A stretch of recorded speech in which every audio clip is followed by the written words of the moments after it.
Hello and good afternoon. I'm Rachel Patton, Executive Director of Preserve Arkansas. Thank you for joining us this afternoon. Preserve Arkansas is the statewide nonprofit advocate for historic preservation. Welcome to our program, Women in Preservation, the program that features Arkansas women who are working to save the state's historic places. Women in Preservation is generously supported by DMX Architecture in Fayetteville. And I have just a quick series of announcements before I introduce today's speaker. Today is the last day to register for our Dollars and Cents of Historic Preservation workshop at Batesville this Friday.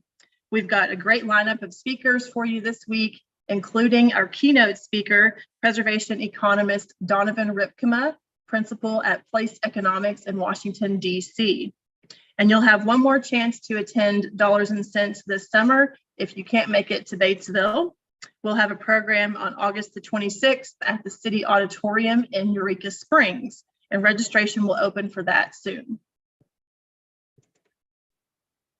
Preserve Arkansas will celebrate its 40th anniversary in Hot Springs on September 9th of this year. Our program will feature highlights from the past 40 years, as well as our keynote speaker, Bonnie McDonald, President and CEO of Landmarks, Illinois. Bonnie will speak about her project to make historic preservation more relevant and inclusive. Tickets and sponsorships are available for that at preservearkansas.org. Many of you are already members of Preserve Arkansas, and we thank you for your support. If you are not a member, we invite you to formally join us for as little as $50 a year.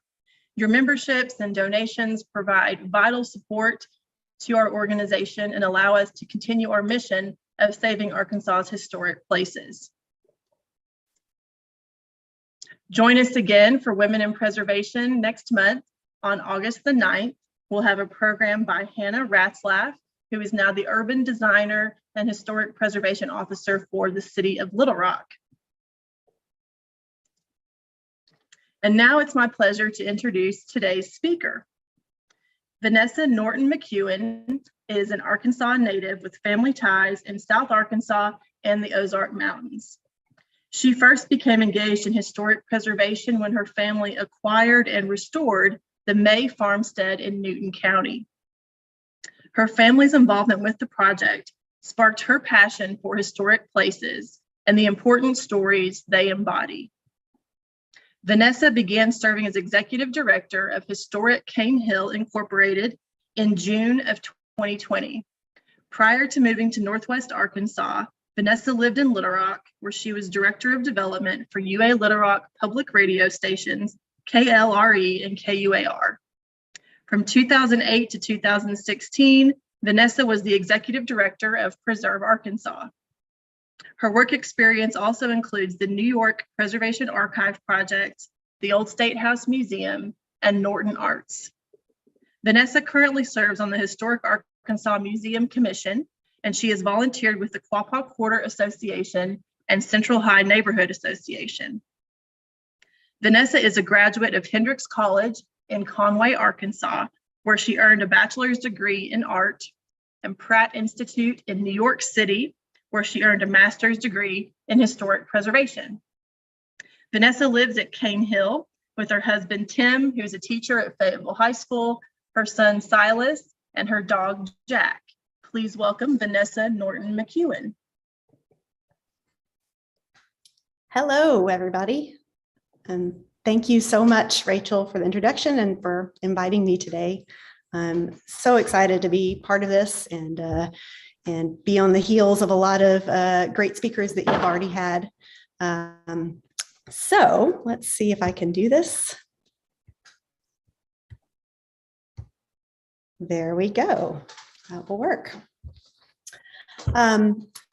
Let's see. So among the preservationists that I know, it's really common that there are specific places and sometimes events that we can point to as shaping and inspiring our love for historic places and our passion for historic preservation. For me, a childhood filled with experiences in natural landscapes, trips to historic towns and cities and museums, and hearing a lot of history about my ancestors culminated in my own moment of realization about the power of place and preservation. And Rachel mentioned this in my bio, but a prominent place that really solidified my interest in historic preservation is the May farmstead in Newton County. This is where my great-great-grandparents made a home, and my great-grandfather, the little guy there in the wagon, was born. The bluff that rises above Cave Creek, which is where this is located on the banks of Cave Creek, is so strongly associated with my great-great-grandmother Ada May that it's known even by locals today as Miss May Bluff. My parents acquired the house and about 100 acres from an elderly family member whose own children had lived out of state and were not interested in acquiring it. So this happened just as I was moving from high school to college, so a really formative time. Through observing the process of researching and getting this property listed on the National Register of Historic Places, something clicked in me that places, even if George Washington didn't sleep there, even if they didn't have national significance, were really important and could hold important stories.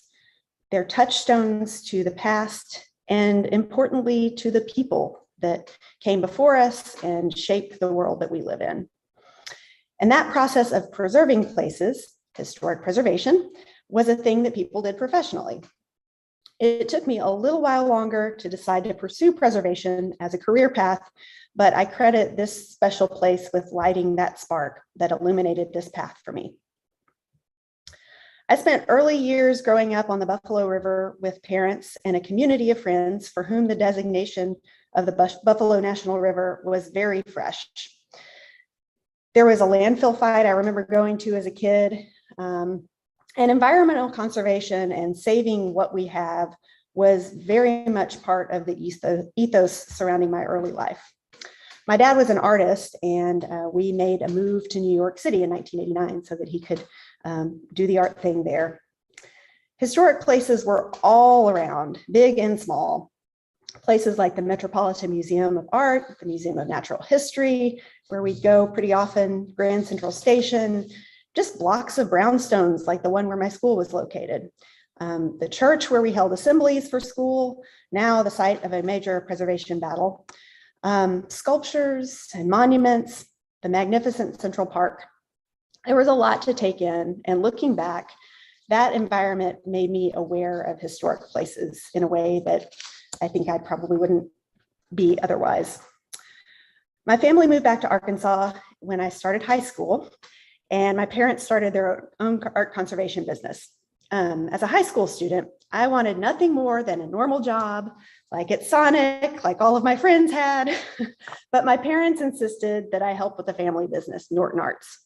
So I spent summers and some after school days cleaning cracked yellowed varnish off paintings, or piecing together broken pottery, or cleaning cemetery monuments, a job that I continued off and on during and after college.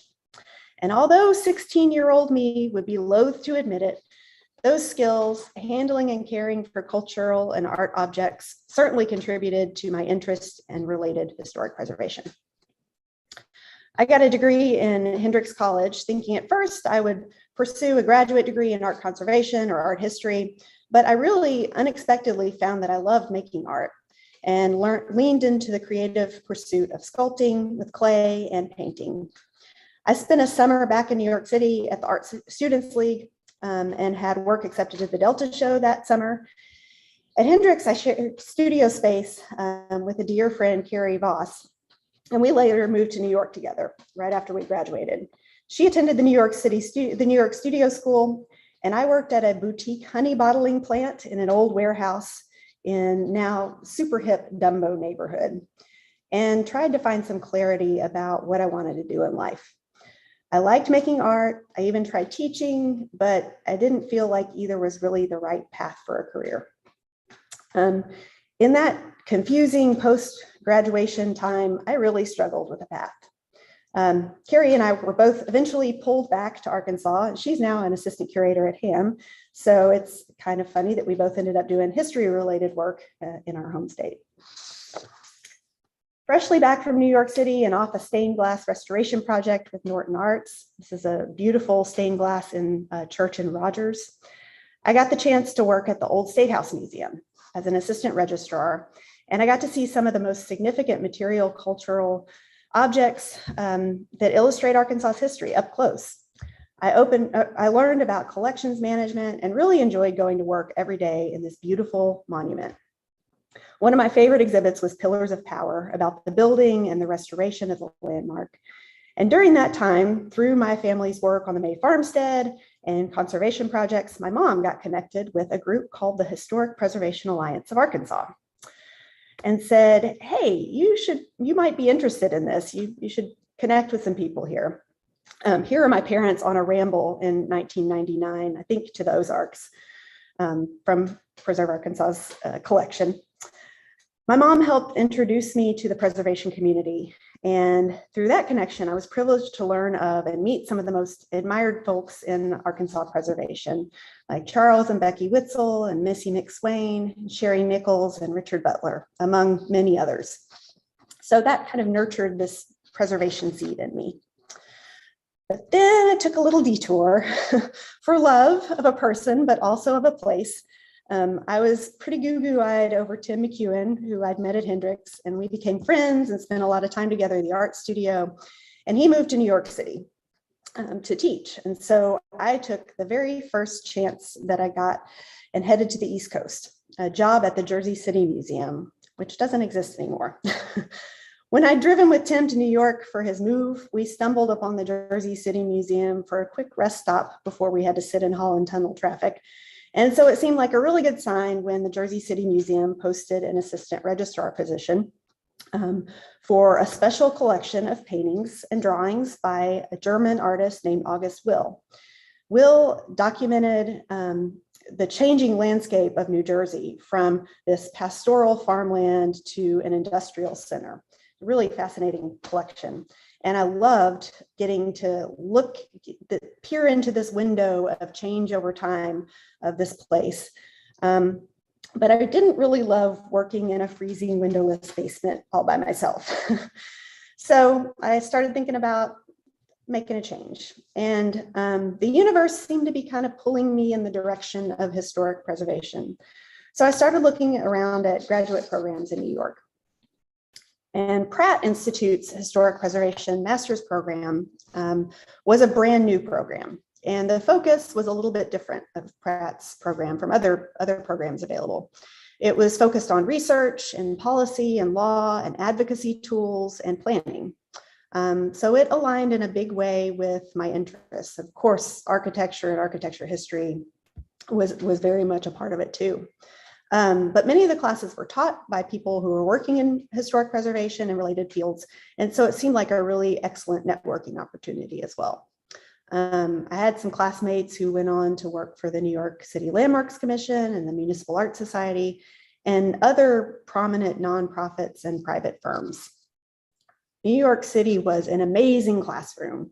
I got to do research in this gorgeous room in the New York Public Library.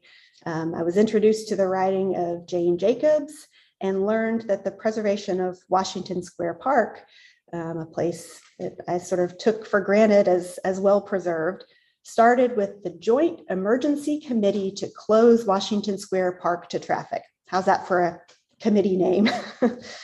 that Jane Jacobs led. I also learned the inspirational story of the Jefferson Market Courthouse, that gorgeous building, a preservation success story that began with a grassroots effort led by this woman here, Margot Gale, and other women with their committee of neighbors to get the clock on Jefferson Market Courthouse started. So brevity was not a thing, but catchy names.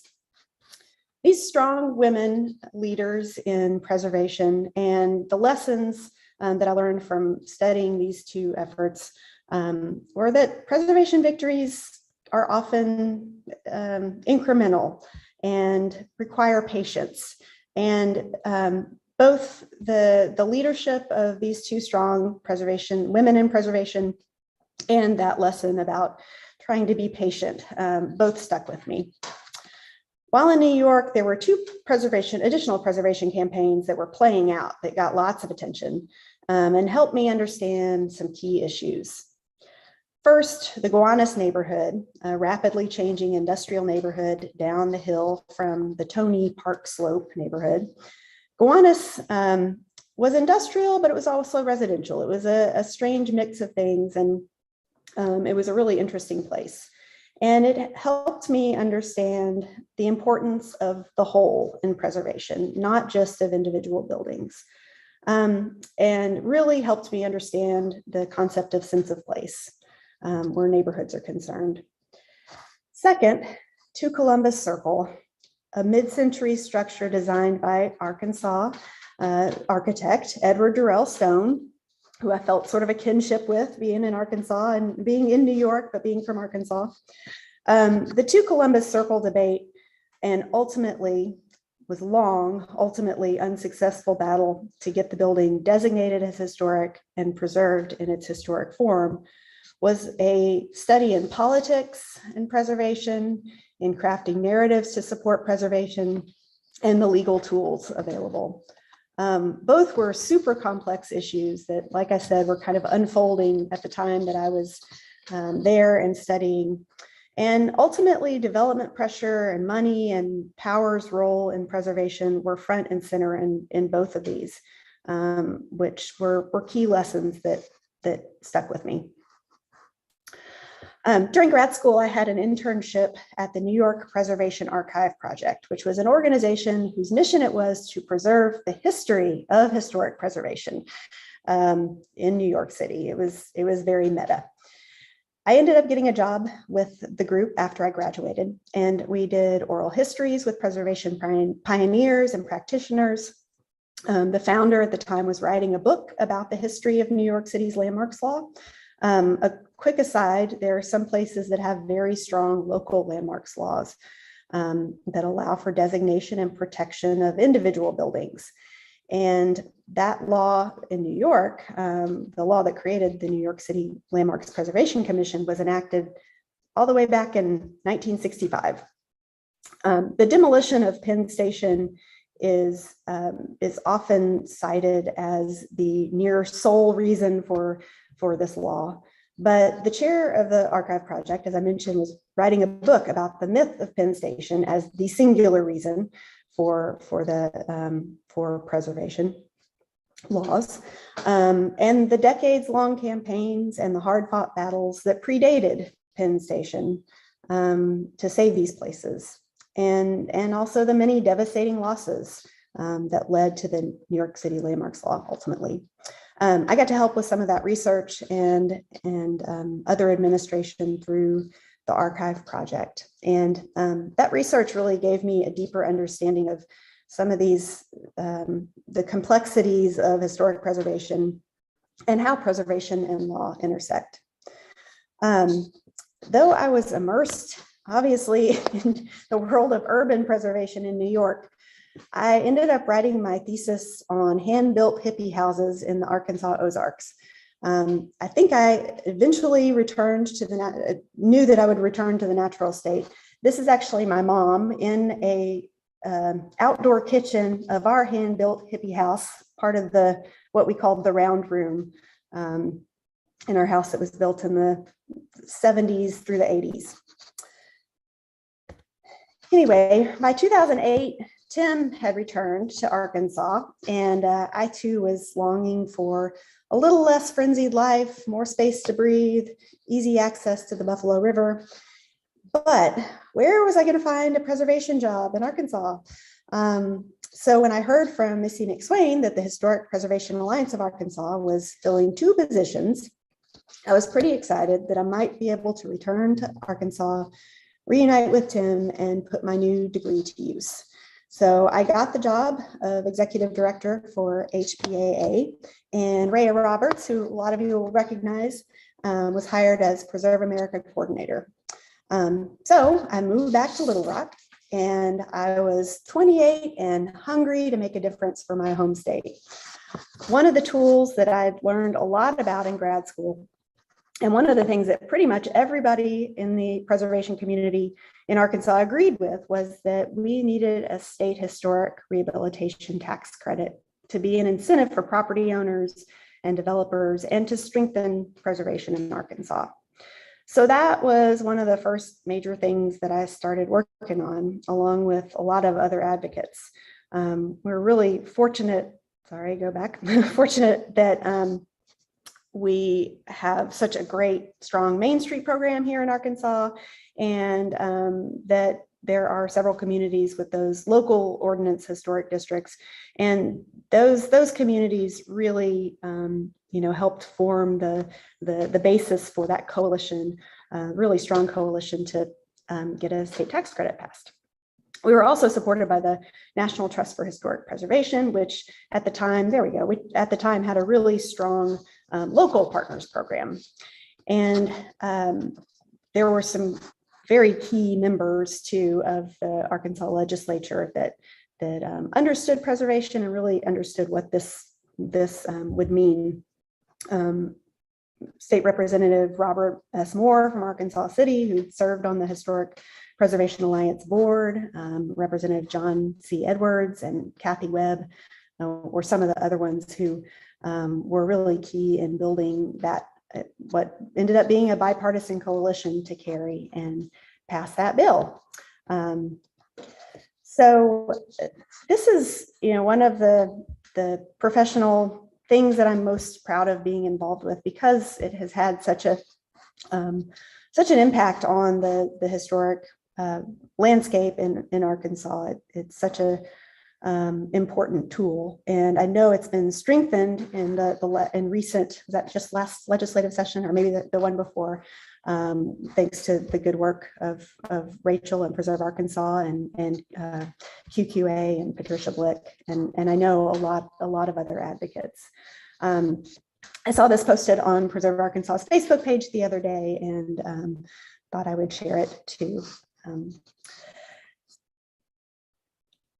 During my tenure at Historic Preservation Alliance of Arkansas / Preserve Arkansas, we rebranded from the Alliance to Preserve Arkansas.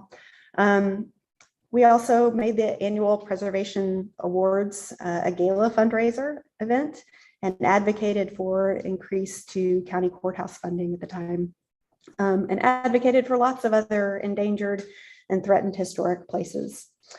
There were many other victories and defeats for preservation and historic properties. But the 8 years that I was director of Preserve Arkansas were incredibly fulfilling and rewarding. The dedication of the historic property owners, of the preservation advocates, of the people who worked at the historic preservation program and in towns and cities across the state were, people who worked tirelessly for Arkansas's historic places were so inspiring. And I made a whole lot of friends in the preservation community too. It's something I'm really was honored and proud to be part of. I'm sure many of you can relate, though, that to the feeling that being an advocate can be pretty emotionally draining. It took a lot to be so invested in the outcome of places all over the state and to have limited tools to offer preservation proponents, and sometimes to lose important places. I'm so proud of the work that Preserve Arkansas continues to do under Rachel's leadership, and we're really lucky to have this strong organization. When Tim and I decided to start a family, I knew that being the only full-time staff member would make early motherhood an even bigger challenge, and it felt like I needed a change. I've always been a big fan of public radio, and I got an opportunity to work at KLRE KUAR at UA Little Rock Public Radio on a program that had statewide reach and really aligned with the skills I'd developed working in preservation: compelling storytelling, fundraising and development, community outreach. And it turns out there's a good deal of overlap between supporters of preservation and public radio. Those years when I wasn't working professionally in preservation gave me the chance to volunteer and to have involvement in preservation in different ways. I think Rachel's up there. Oh yeah, in the pink shirt. This is a Sandwiching in History tour. Tim and I bought a house in the Central High School neighborhood historic district and renovated it with a lot of help from Jennifer Carmen and Donna Thomas, who've done a lot of great work in the neighborhood.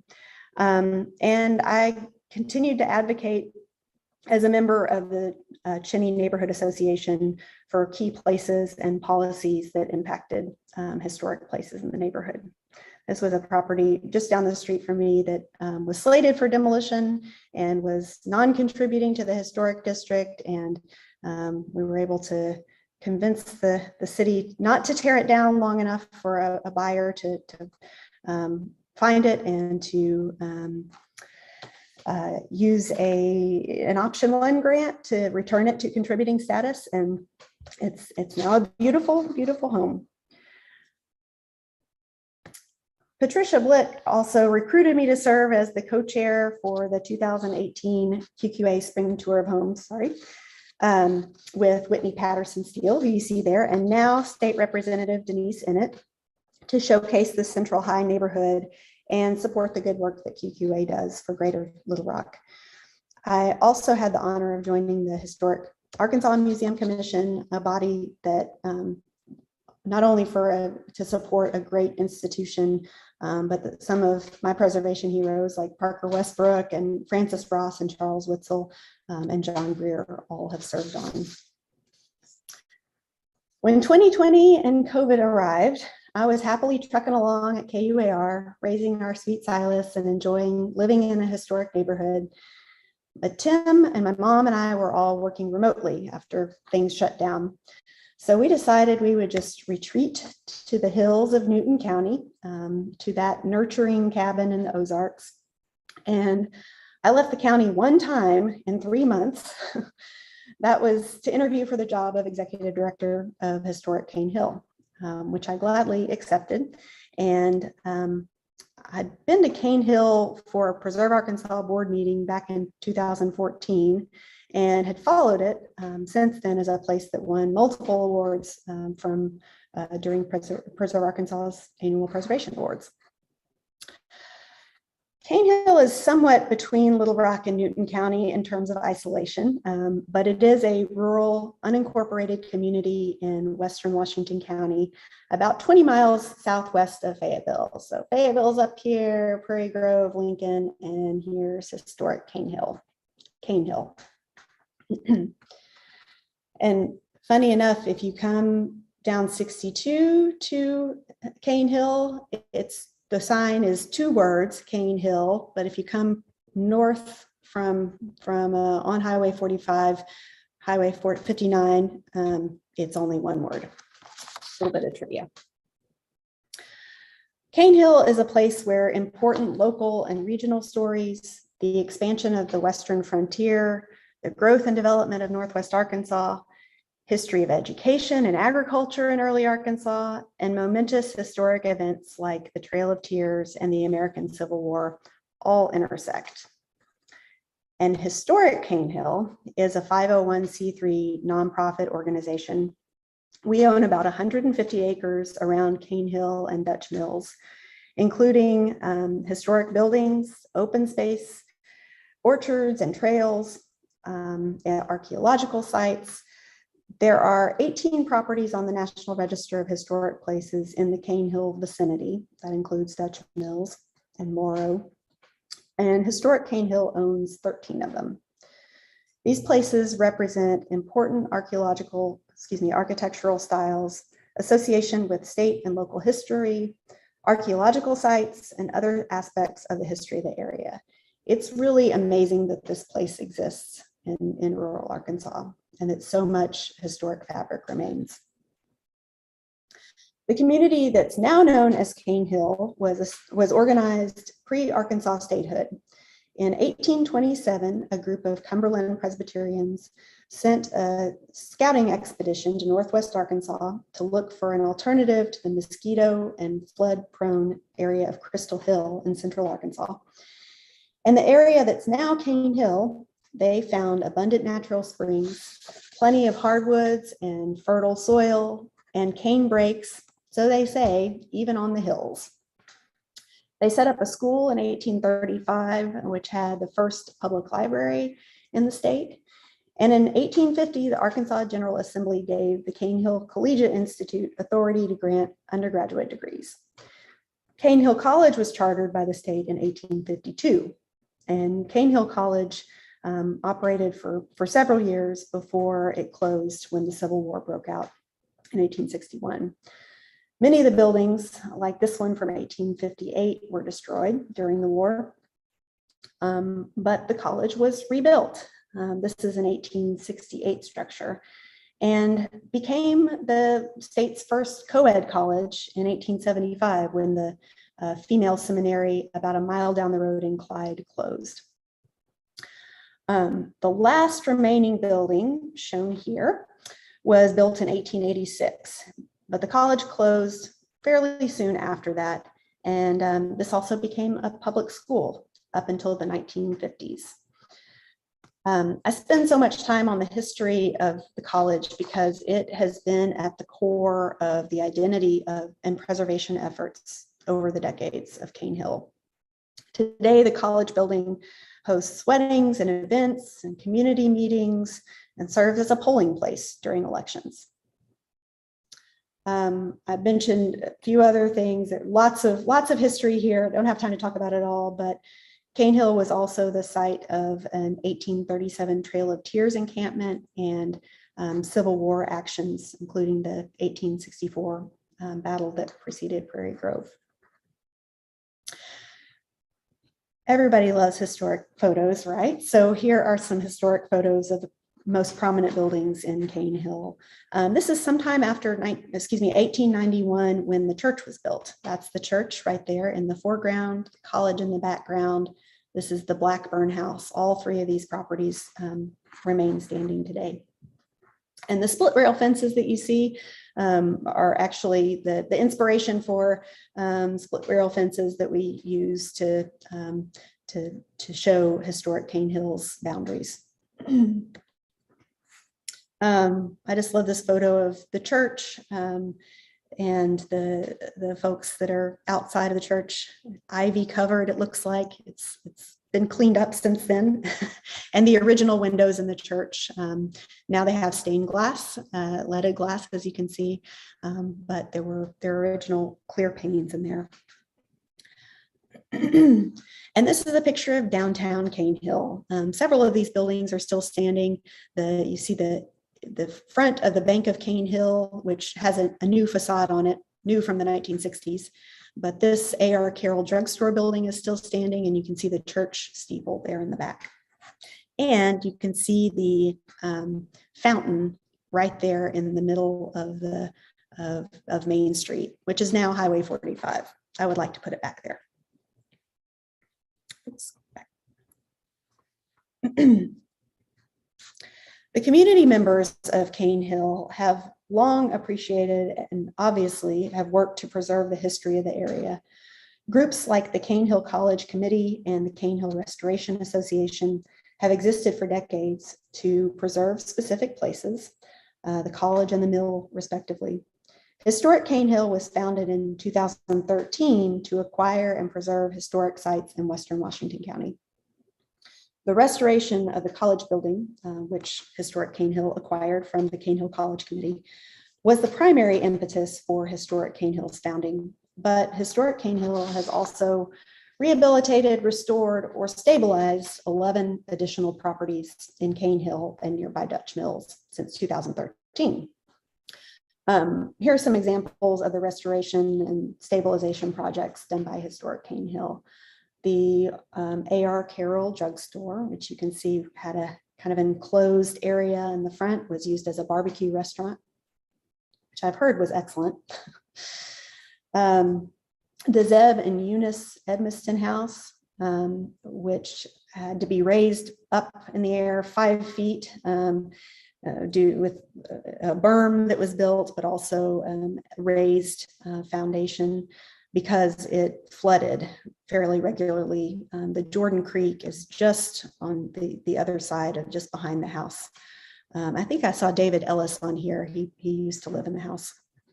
The exterior has been restored, but we're looking for a use for the interior before we restore it.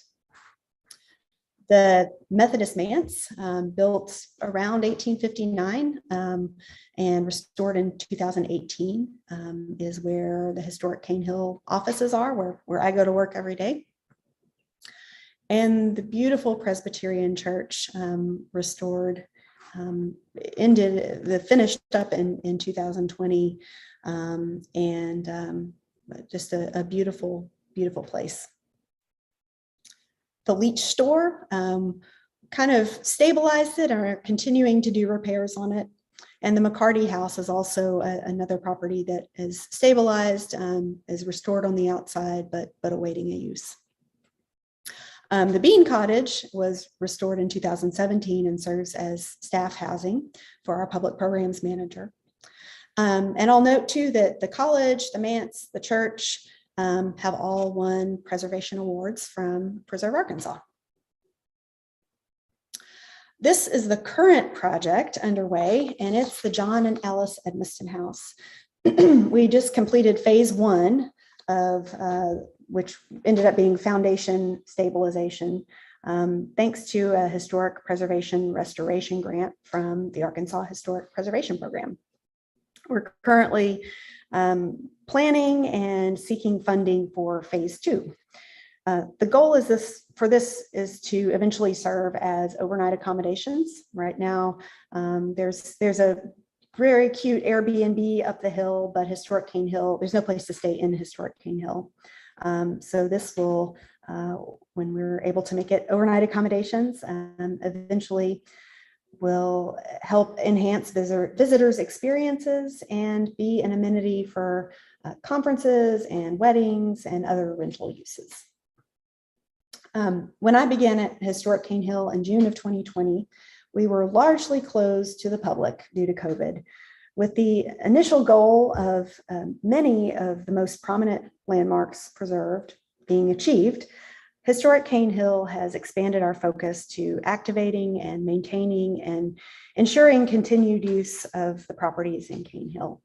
To that end, over the last year, we embarked on some planning work, funded in part by a grant from the Walton Family Foundation. And this allowed us to do work with consultants in fields of preservation, design and development, branding and identity, which included a rebranding. Those are apple blossoms, to kind of a nod to our agricultural and apple producing history, and also representing the natural and our natural heritage. We also focused on food and hospitality opportunities, art and culture, and fundraising and organizational management.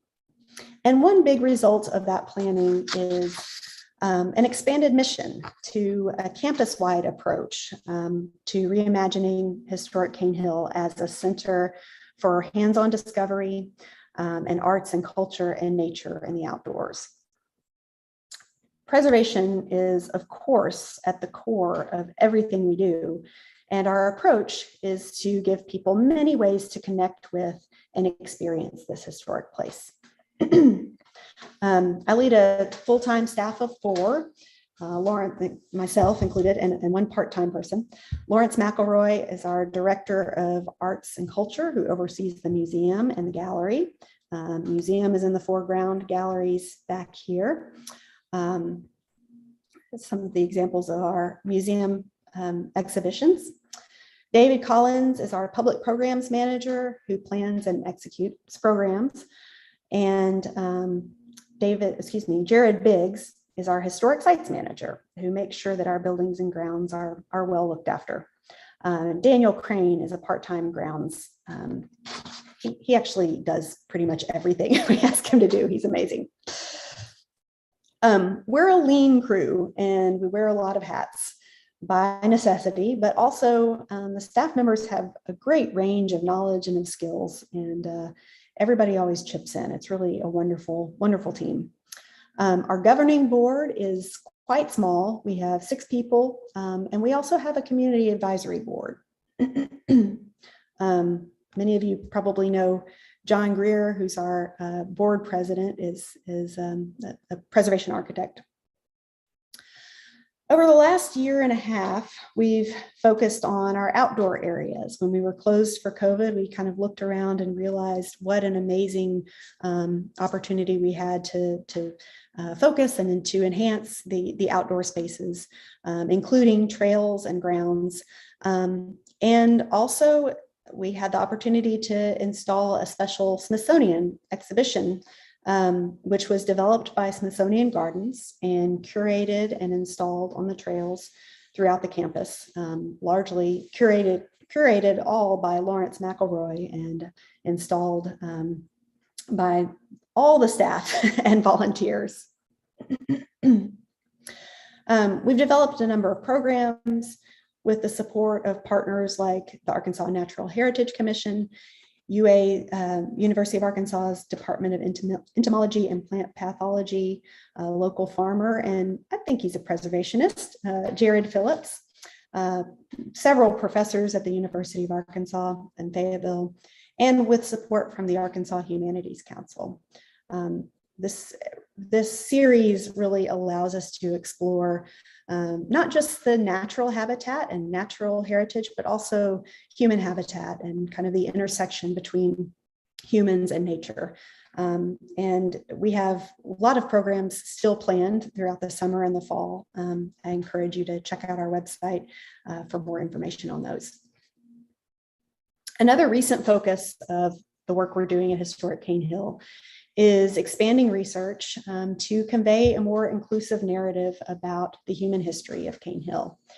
In some ways, this is really simple, like recognizing the women who contributed to the households that we interpret by simply adding their names to the houses. For example, like this sign, the Zeb Edmiston House, which is referred to just the Zeb Edmiston House by many, including the National Register nomination, we now refer to as the Zeb and Eunice Edmiston House. But a lot of these stories are, and a lot of this work is more complex and challenging. Some histories have been largely erased, like those of Black inhabitants of Cane Hill and Happy Hollow, which at one time was the largest African-American community in Washington County. Lack of written accounts, existing material culture, and loss of historic fabric make these stories challenging to unearth and to tell, but they're no less important. And we're digging into those histories as much as we can. We recently recognized and memorialized the people who were forcibly removed along the Trail of Tears, detachment that passed through modern day Cane Hill in 1837. The story of Alzie Timberlake, a young Cherokee woman who perished and was buried in Cane Hill, is central to this story. We've worked with leaders in the Cherokee Nation and the Arkansas and National Trail of Tears Association to develop an interpretive panel. And we had a dedication back at the end of April. And at the dedication, we marked this history. And really the goal was to provide space and mark this history for this story to be told and to kind of amplify the Indigenous voices. Here are, in the photos, are 2 descendants of Alzie Timberlake's sister who came to town for the dedication. In the center is Andrea Rogers, a Cherokee author, reading from her book about the Trail of Tears. And then observed by another speaker at that event, the National Trail of Tears Association Executive Director Troy Poteet. And we featured some delicious food from Burning Cedar Indigenous Foods. There's a lot more history about Native Americans who attended the college, and we're looking forward to digging into that research as well. Historic Cane Hill has some recent acquisitions. About a year ago, we acquired the site where renowned stoneware producer J.D. Wilbur produced Boonesboro pottery in the 19th century. Currently, archaeologists with the Arkansas Archaeological Survey are excavating here. You can see two different kiln sites, one a little bit higher that we knew about, and a new find here on the right. We're expanding our research and work there in anticipation of programming around the arts and crafts history and that legacy in Cane Hill. So stay tuned. Earlier this year, we acquired this gorgeous historic barn from longtime resident Betty Colburn. Many, if you've been up in this area, you may have driven by it. We think it's circa 1907, and we've just begun planning for the preservation. We've also identified a number of properties that are not officially designated as historic, like this barn. Several should be eligible because of restoration, like the McCarty house on the left, which had quite a bit of non-historic fabric removed during the work, and the bean cottage here on the right.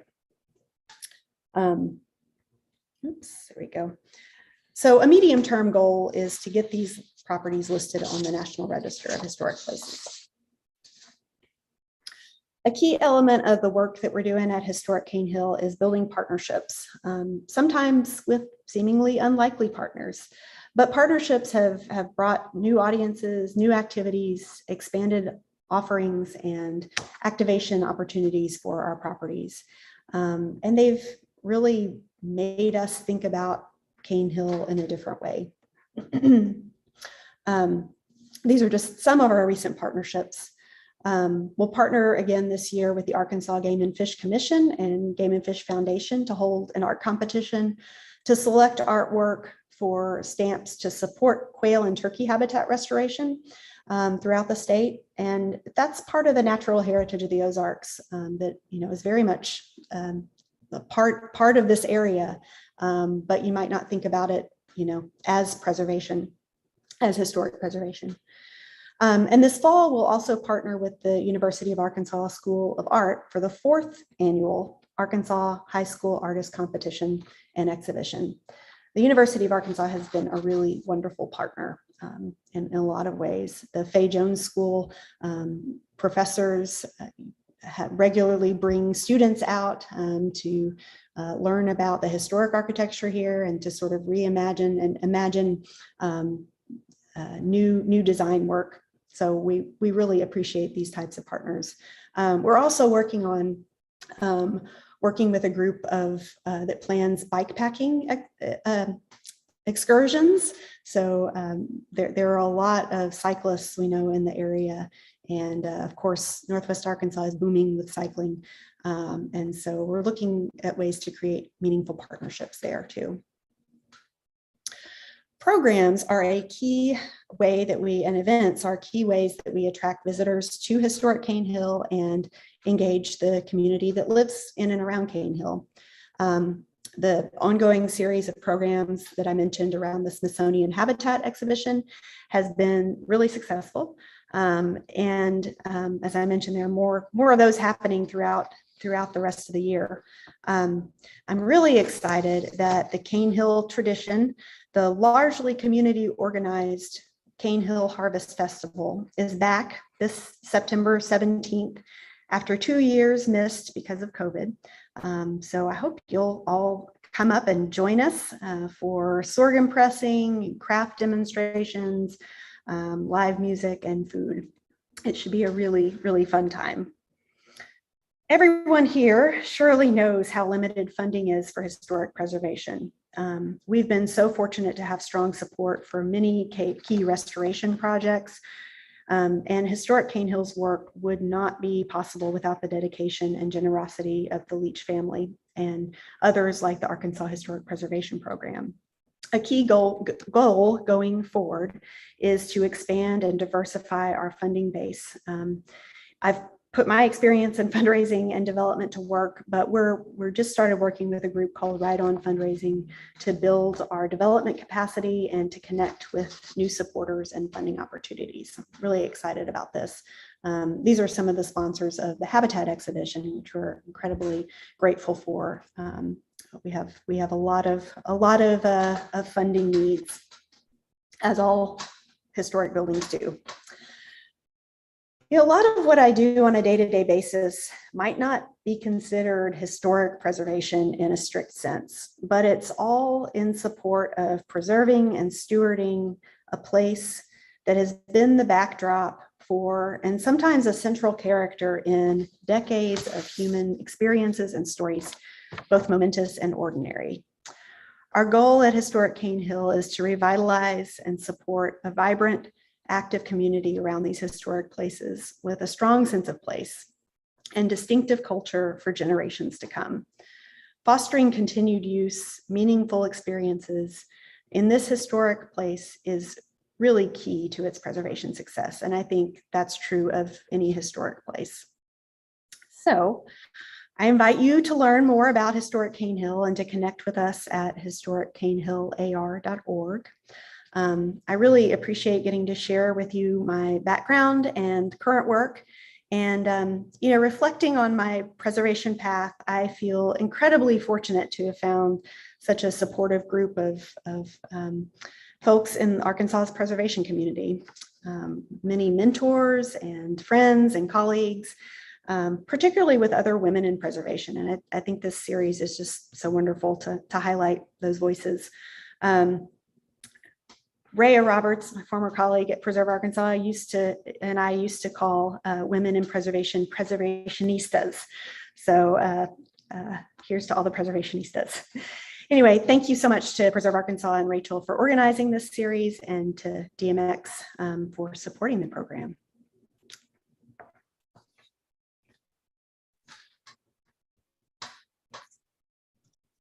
Thank you, Vanessa. That was an excellent program. And if anybody has, oh, there's some, okay, good. If you have questions or comments for Vanessa, please type them in the chat or the Q&A, and she will answer you. You've got a comment from Bart Stafford. It was great to hear about your personal and professional journey, and especially thanks for coming back to deploy your talents in Arkansas. Absolutely. From Lisa Skiles. She asked for tips for planning a visit. For example, times in which we might have greater opportunities for access inside more of the buildings. And she's looking forward to visiting soon and again for the Harvest Festival. Great. Yeah, thanks, Lisa. Hope to see you soon. So our museum, so the trails are open all the time, and the grounds are open all the time, sun up to sundown.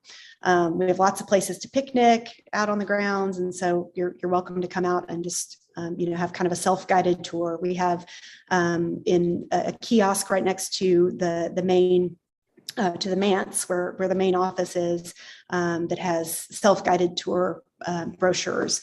But for a personal tour, or for times when the museum and other buildings are open, the museum and gallery, which is right now the Habitat Visitor Center, are open Thursday through Saturday, 10 to 2. So those are the best times, though. If I realize that's not a huge amount of time, and if you want to come out at a different time, please give us a call. We'd love to set up a tour for you. Just make an appointment. And that includes, getting in to see the church and the college, which we of course keep locked up if we're not using them, but would be happy to include a tour if you just give us a call. And here's my information there. And historiccanehillar.org also has ways to get in touch with us. Great. Okay. This question from Jennifer Carmen. Vanessa, I'd love to hear if you have a particular historic preservation site or building whose rehabilitation is your favorite victory, so to speak, and or if you have a property or project that springs to mind as a big heartbreak of a site that simply couldn't be rehabilitated in time to save it. Yeah, great question, Jennifer. And I guess that includes places outside of historic Cane Hill, which I have to sort of think, keep my blinders on most of the time. I live on historic Cane Hill campus too. So this is my world. Oh gosh. Favorite victory. Well, there's the house in downtown Little Rock, the White Bauckham House was a place that was just plagued by, there was trash all around it. It was constantly being broken into. I think there might have even been a fire at some point. It was one of those places that you just looked at and thought, I don't know, this probably will not ever be saved.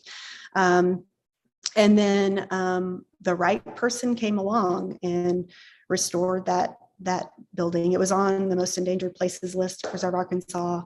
And it's office building now. For a while it was the prior's offices, and I'm not sure what it's being used for now, but that's a place that I seemed like it was going to be a lost cause, and amazingly was saved.